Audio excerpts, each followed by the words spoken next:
I'm a dude playing a dude disguised as another dude.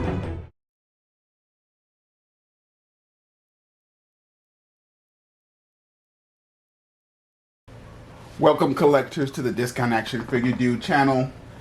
I am your host, Christopher. It is Friday, the one day a week in which I allow myself to indulge. We scaled down from the Johnny Walker Blue, and now it's just some Kirkland brand Royal Canadian whiskey, or what I like to call fake Crown. A Royal.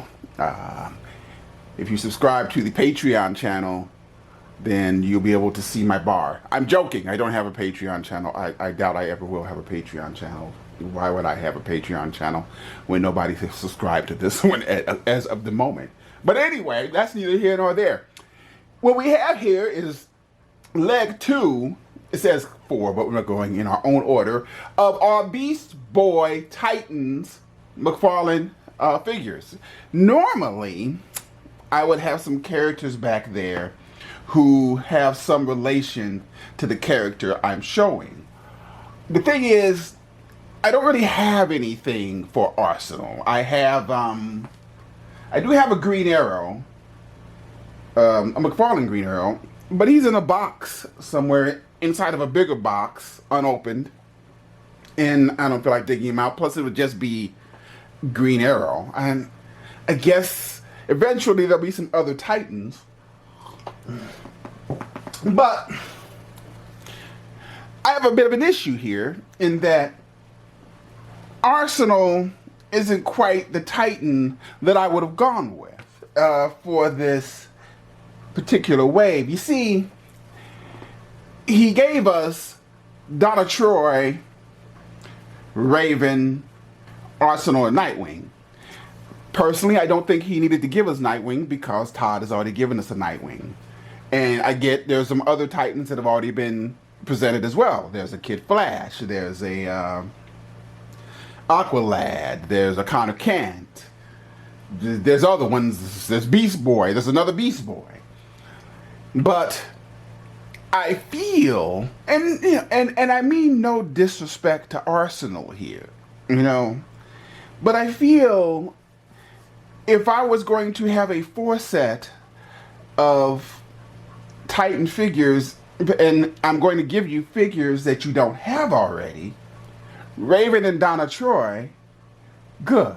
But the other two that I would have chosen instead of Arsenal and a Nightwing that's already out there would be Starfire and Miss Martian.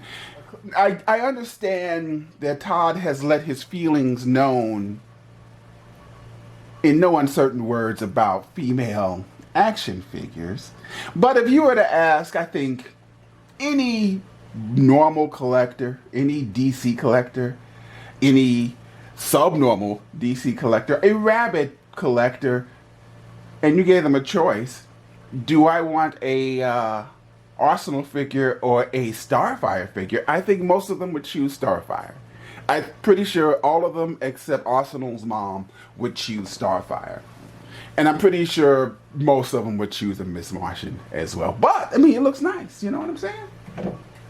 But since this is why he has to share space with my Detroit Lions helmet and Superman and Black Vulcan, who's not wearing any pants. But to no further ado, let's cut this bitch open. And here goes Arsenal out of the box with all of his accessories. Beast Boy's legs, his quiver, some arrows, which still has tape on there, his bow, Handy Dandy Trusty stand, trading card, which I can't pick up because I'm wearing these stupid gloves. I'm just joking, they're not stupid. With writing on the back that says words. Also, we're going to run the numbers on this, but it's the same numbers that I ran for Donna Troy. So we're just going to cut and paste that on top of that. So the figure itself cost $24.99. Then we take the 5% off by being a GameStop Pro. Now it costs $3.80. Then we take the 20% off that came with the deal. Now we have a figure that costs $19.83.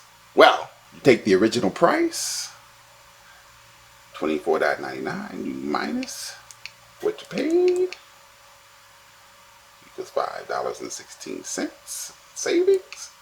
Then you take the $5.16, divide that by the actual price of the figure, and you multiply that by 100, and we get a savings of 20.64%. That's okay value for a brand new action figure, I guess. Let's say we take a closer look at this Arsenal figure.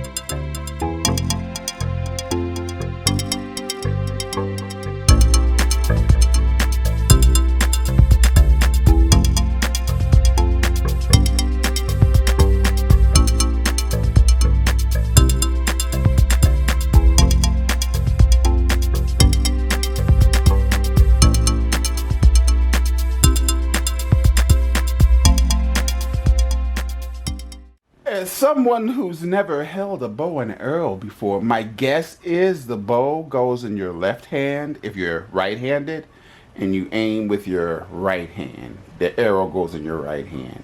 I guess if I paid attention to the Avengers movies or the multiple episodes of Arrow, I wouldn't be asking these silly questions. But despite the fact that, I have no, affection or reference for this character, despite the fact I think Todd should have gone with an all-female wave with Miss Martian, Starfire, maybe Artemis. You gotta admit, this is a nice looking figure. Let's take a closer look at the head sculpt. I mean, you gotta love the head sculpt. You gotta love the fact that the hat is a nice touch. I probably would have given him some kind of emblem on the hat, simply because he's also sporting these dope tattoos, as you can expect with most of these McFarlane DC Multiverse figures. They all have very nice texturing. This is one of the better ones in the sense that, we've seen them where they've had the texturing and the detail, but without the paint to bring out all of the qualities that the texturing and detail entail. But this one, not so much. This is very nice.